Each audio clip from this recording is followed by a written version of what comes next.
So what I'm going to talk to you about today is black businesses and how we can improve black businesses, not only in our communities, but internationally improve black businesses, because I believe there are some simple things that we get right. If we get them right, we can improve the way we do business. If you look at any other business, any other culture that runs business, they always have a simple strategy about how they run their business, and they infiltrate that through all of their business. So they have franchises, they have different branches, but they all uniform the businesses the same. So what I'm trying to say to you is this, is that as black people trying to establish small businesses, we need to adopt the same methods that they use. We need to mirror and match. Look at any successful business and you can see the model that they use. And perhaps we don't use that model. So my advice today is this, is to look at certain things in your business and try and see how you can improve those things for yourself and for your customer, because your customer is king. And you know as well as I know that sometimes when you walk into a black-owned business, you do not feel like the customer is king. You feel intimidated by that shop, or you feel intimidated by buying that service or those goods from those people. So what we need to do as a people is, first of all, we need to take on board customer care. Very, very important. Customer care. Look after your customer. Without your customer, you have no business. What we do as a business is we fail to look after our customer. Look after your customer. That is one of the keys to having a successful business, because without your customer, again, you have no business. The second thing is this. It's a mentality. It's a mentality. We've got to start moving away from that community-based business and start moving our mentality into an international business, because that's the only way we're going to grow out of our community, because you know and I know sometimes our community do not support our businesses. So it's a bit like being a prophet who has to move out of your community in order to get your message across. We have all felt that. So we have to start thinking internationally. Fair enough, your community is very important, but internationally, look at the state of the world at the moment. The world is getting smaller with social media and other ways to advertise. There is so much free advertising, but do we take that on board?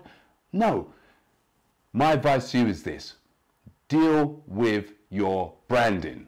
Deal with your company's identity. That's the one thing that's going to put you in the marketplace, your company identity.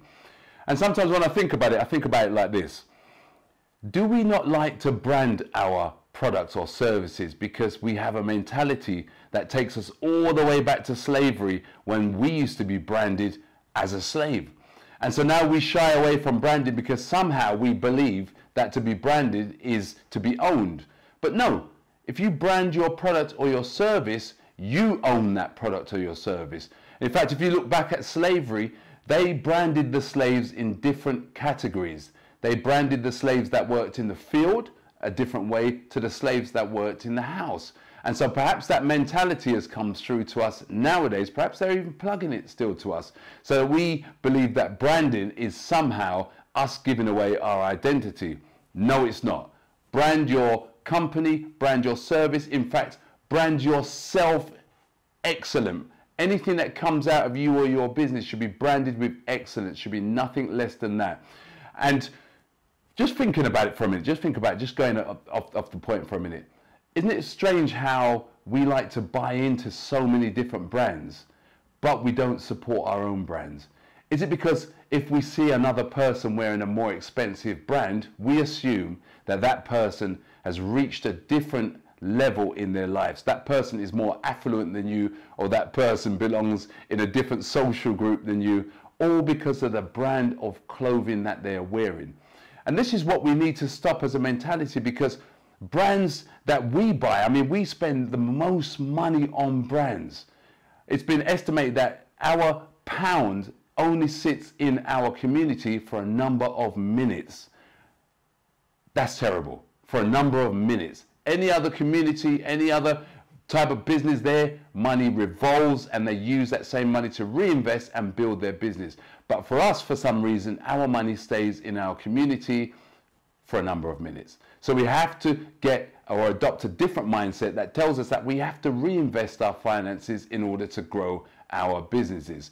So my advice to you is this: if you're a small business owner, or if you're thinking of getting into business, change your mentality about your business.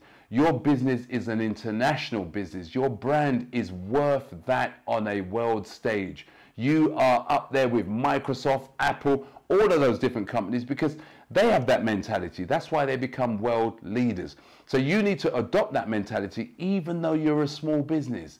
You need to, first of all, look after your customer base, because they are going to support that business. And secondly, deal with your branding. Your identity is everything.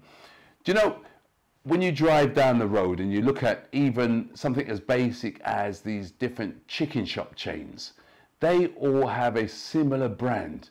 They all are probably owned by the same people, and yet you can identify those almost immediately. So even though they don't say the same thing on the sign, you can identify that as a chicken shop. Why is it that when we drive past a West Indian owned business, we have to look twice to see whether that business is actually still running, because it looks dreadful? And I'm saying it to you today, the businesses look dreadful. Those businesses need to fix up, because if they look at the business next door, either side of them, they can't compete. And we need to start competing as a people in order to gain as a black community, gain as black business, improve the way we deal with our client bases. So that's my advice to you. If you're planning on running a business, or if you're running a business at the moment, look at those two things. Deal with your customer base, talk to them better, treat them better, give freebies, give them gifts, make them come back. If you're dealing with branding, brand your service. Make sure that when your client or your customer walks past your shop, they know it's you. When they buy that thing from you, or when they make that purchase of that service, they know it's you, and they're able to find you on all the social media networks. They're able to find you on the internet. Get yourself a website, for God's sakes, but be found somewhere. So my advice to you today is this: business tip, simple and plain. Client base, number one, very important. Secondly, brand yourself and brand your company excellent and international.